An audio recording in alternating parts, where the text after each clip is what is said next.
bu national de recensement des votants démb dafa daal joxe li nga xam ne que moo di résultat yi Ousmane Sonko daal si génn li nga xam ne que moo di vainqueur pas justement de surprise jëmale si ki nga xam ne que moo di Ousmane Sonko waaye au-delà si loolu le journaliste wala kon le constitutionnaliste di ki nga xam ne que moo di Ndiaga Sylla dafa daal di ñëw Arfan critiquer lu bëri concrètement nii y a beaucoup d'irrégularités exactement yi nga xam ni itam moom la CNRV daal di def bu noonu daal di proclame li nga xam ne que moo di résultat yi benn bokk na ni aucun représentant du ministère de l'Intérieur ou du ministère de la Justice ne devait y être convié maanaam kenn teew fa jóge ci ministère de l'Intérieur kenn teew fu ci jóge ci ministère de la Justice loolu itam benn irrégularité bi nga xam ni itam moom la li nga xam ne que moo di dem commission bi daal def deuxièmement mooy que ni nous avons relevé 4 magistrats avec le secrétaire général de la cour d'appel au lieu de 3 le magistrat désigné pour remplacer le premier président de la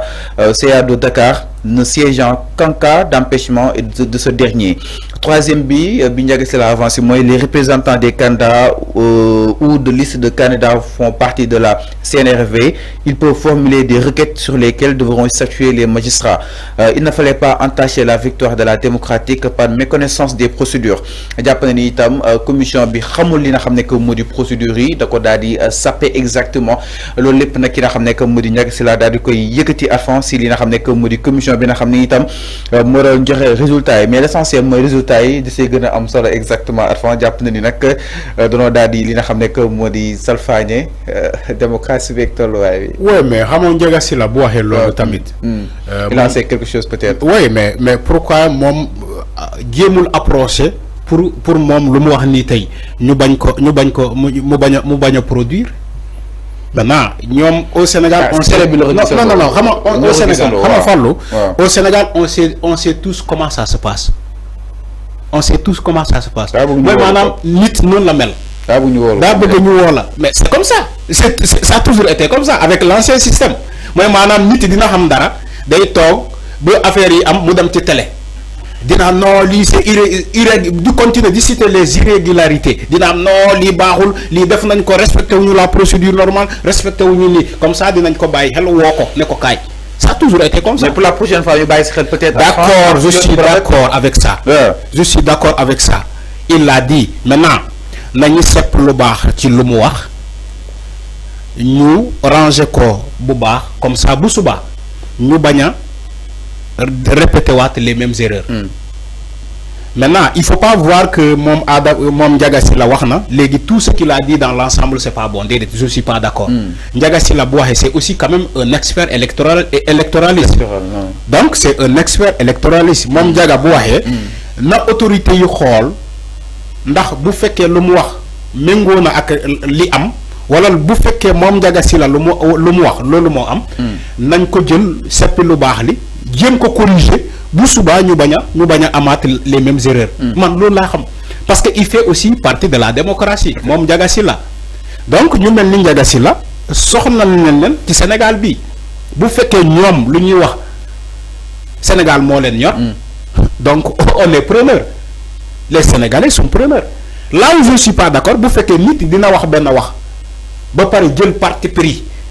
nga xam ni que kii lii moo tax mu wax ko parce que dafa far fële ci opposition bi wala dafa far ci pouvoir bi maintenant bu fekkee dafa wax parce que Sénégal moo ko ñor autorités yi gis dem ba gis ni que Ndiaga Sylla lu mu wax amaana peut-être c'est la réalité. donc nañ ko jël corriger ko rapidement. daal di jàll ci leneen. man loolu laa gëm. Mira exactement alors ñu ñëw si li nga xam ne que moo di résultats yi pas de surprise li nga xam ne que moo di Pastef ñëw ak 130 si ay sièges concrètement naka na ko daal di jàngatee. oui mais c'est tout à fait normal ça a déjà été pressenti. ok même les tendances ci les médias keroog au soir du vote. yow da ngay xam ni que Pastef a raflé tout. les gens même des journaux c'est la première fois d'ailleurs au Sénégal que tous les journaux au Sénégal ont titré de la même sorte. c'est la première fois. pendant des années et des années nga gis tout le au Sénégal même journaux yi say bañoon le pouvoir nangu na ni que razzia moo am. man j'ai fait le constat j'ai parcouru tous les journaux keroog le lendemain le lundi 25 j'ai parcouru tous les journaux pour ne serait-ce que jéem a xool titrage yi mais c'est la première fois qu'on a rendu compte qu'on s'est rendu compte, excusez-moi, ni que tous les journaux qui font la presse écrite ont titré de la même chose. La même chose. Razia, Ousmane Sonko a tout raflé, Ousmane Sonko, oui, le PASTEF a tout, il les a laminés, tout ça. C'est la première fois. Donc, ça a déjà été pressenti. Bala la commission de recensement des votes, m'a publié Kodembe. Donc, Sénégalais, xamone ni que Pastef a raflé tout. Damay paraphraser tout comment il s'appelle, Maître El Hadji Diouf, bamu koy waxé ba légui gaay jël ko def ko montage. Est-ce que xam nga ni wax joju ci Macky Sall la ko waxone? C'est pas élection yi di. Ñu bari dañoo yaakar ni que vidéo bu bess la, mais El Hadji Diouf bamuy wax lolu, nga dem Koungheul mu jël lepp, nga dem Mbour mu jël lepp, nga dem Thiès mu jël lepp, nga dem Saint-Louis mu jël lepp, nga dem Ziguinchor mu jël lepp. Lolu ci jamono Macky Sall la ko El Hadji Diouf waxé won. Mais comme parfois les vidéos day melni contextualisé, voilà, vidéo actualisé vidéo melni ay vidéo yu bess. Mota mané la dama koy xawa paraphraser touti bo xolé ci élection yi ñu arrêté Ousmane Sonko par rapport ak li nga xamné que modi limu am ni par rapport ak ces 130 députés. Arfan Ousmane Sonko da nga japp ni est le maître du jeu jamono ji. Oui, mais Ousmane Sonko a toujours été le maître du jeu. Depuis l'élection présidentielle passée, même depuis l'année.